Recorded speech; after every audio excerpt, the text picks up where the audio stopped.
Diseño de estudios epidemiológicos. ¿Cómo se clasifican? Los estudios epidemiológicos se clasifican en descriptivos o analíticos. Los estudios descriptivos valoran la frecuencia y la distribución de las enfermedades en las poblaciones, con relación a las variables de persona, lugar y tiempo. Estos pueden aportar indicios que contribuyan a generar hipótesis sobre asociaciones entre factores de exposición y estados de salud o enfermedad, mientras que los estudios analíticos valoran los determinantes de los estados de salud o enfermedad, comprobando o rechazando las hipótesis generadas por los estudios descriptivos. Esto con el objetivo de identificar factores de riesgo o protectores de una enfermedad. Entre los estudios descriptivos encontramos los estudios ecológicos realizados sobre poblaciones y las series de casos y estudios transversales realizados sobre individuos. Estudios descriptivos. Dentro de este se encuentra el estudio ecológico. Estos utilizan datos de poblaciones para comparar la frecuencia de enfermedad entre diversos grupos durante un mismo periodo o en un mismo grupo durante periodos distintos. Se toma en cuenta la edad, el sexo y variables étnicas, socioeconómicas y geográficas. Son utilizados como un primer paso en la investigación de cierto tipo de exposición y su relación con la incidencia, prevalencia, mortalidad o cualquier otro factor de interés en una población. Por lo general, las investigaciones que se realizan con este tipo de diseño son rápidas y poco costosas, debido a que utilizan datos que han sido recopilados de manera previa y rutinaria en censos, encuestas, programas de vigilancia epidemiológica, registros de enfermedades específicas y programas de control de la contaminación, entre otros. Tipos de estudios ecológicos. Los estudios exploratorios comparan las tasas de enfermedad entre muchas regiones continuas durante un mismo periodo, o se compara la frecuencia de la enfermedad a través del tiempo en una misma región. Su propósito es buscar patrones espaciales o temporales que podrían sugerir hipótesis sobre las causas.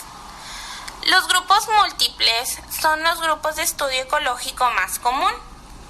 Es un estudio analítico de comparación donde se evalúa la asociación entre los niveles de exposición promedio y la frecuencia de la enfermedad entre varios grupos, comúnmente grupos geopolíticos. Su fuente de datos suelen ser estadísticas de morbilidad y mortalidad rutinaria. Continuamos con los estudios de series de tiempo. En estos se comparan las variaciones temporales de los niveles de exposición con otra serie de tiempo que reflejan los cambios en la frecuencia de la enfermedad en una población de un área geográfica. La interferencia causal de este tipo de análisis de series de tiempo puede ser limitada, debido a cambios de criterios en los diagnósticos de la enfermedad y dificultades provenientes de los periodos de latencia entre exposición y los efectos de medición. Los estudios mixtos incluyen los estudios de serie de tiempo combinados con la evaluación de grupos múltiples.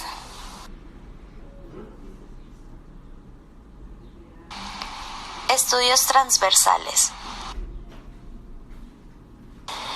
El estudio transversal también es conocido como encuesta de frecuencia o estudio de prevalencia.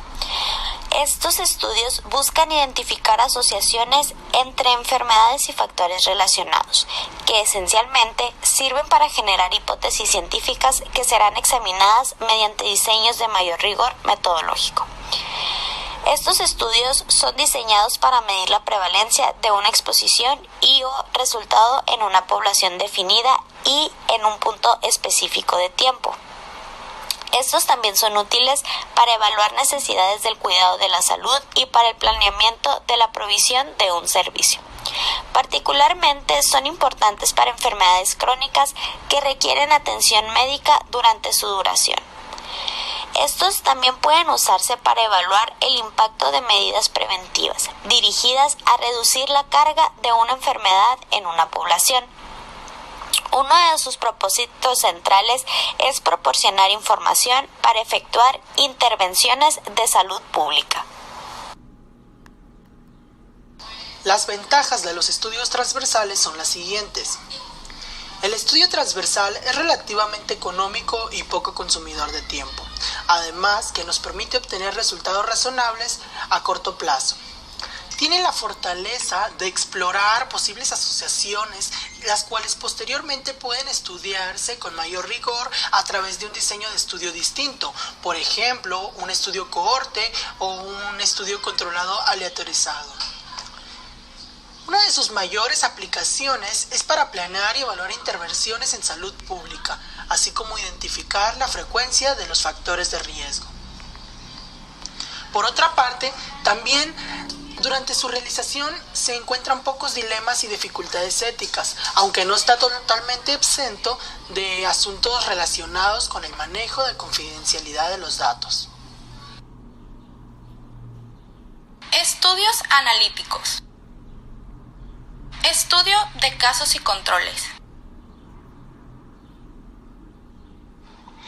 Estudios de casos y controles.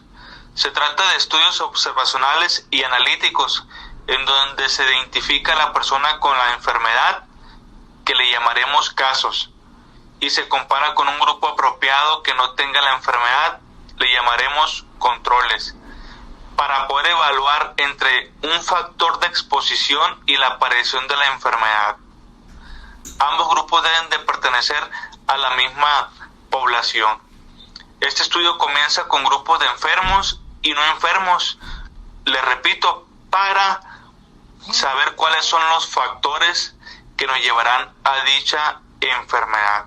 Como se muestra en la tabla, hay personas que están expuestas a personas que ya están contagiadas con esa enfermedad y no se enfermaron. Eso quiere decir que usaron las medidas necesarias o no se expusieron a diferentes factores como lo hicieron personas afectadas.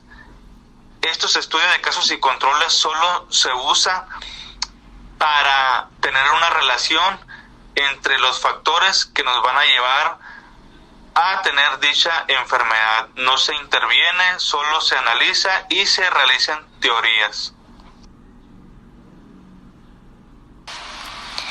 En este estudio se calcula la razón de productos cruzados, para la cual se utiliza el cálculo de la odds ratio, que consiste en una fórmula en donde se multiplica los casos expuestos representados por la letra A por los controles no expuestos representados por la letra D. Esto se divide entre los controles expuestos representados por la letra B multiplicados por los casos no expuestos representados por la letra C. El resultado que nos da en este cálculo se leen de la siguiente manera. Si el resultado es igual a 1, no hay una asociación entre la exposición y el efecto. Si el resultado es menor a 1, la exposición es un factor de protección frente al efecto, mientras que si es mayor a 1, la exposición es un factor de riesgo. Entre mayor sea el resultado obtenido, mayor es el riesgo.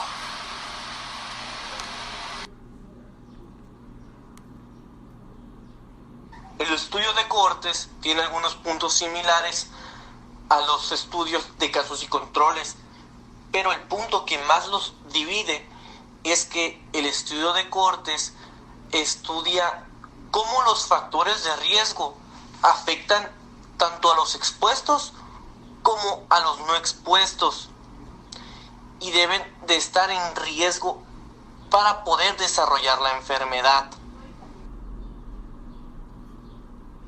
Como todo estudio, pues obviamente tienen sus ventajas y sus limitaciones. En este caso, las ventajas es que estimulan la incidencia y tienen una muchísimo menos posibilidad de un sesgo en la hora de la medicación. Pero pues también sus limitaciones es pues la esencial y por la cual no se llega a utilizar tanto, que tiene un costo elevado y es difícil su ejecución.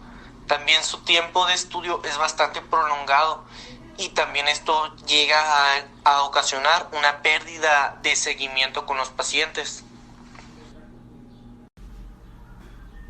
Diseño de estudios epidemiológicos. ¿Cómo se clasifica?